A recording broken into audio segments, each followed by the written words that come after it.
Eder. Mac. Pallister.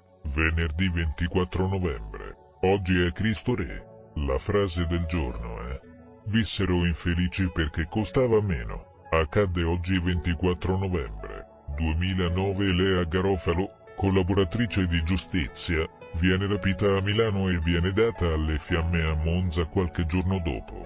Lo sapevi? Il francese Henri Giffari costruì un pallone a forma di sigaro, anziché sferico, lo dotò di una navicella per i passeggeri, chiamata gondola, e di un motore a vapore. Era nato il dirigibile. Ehi, non dimenticare di iscriverti a questo canale.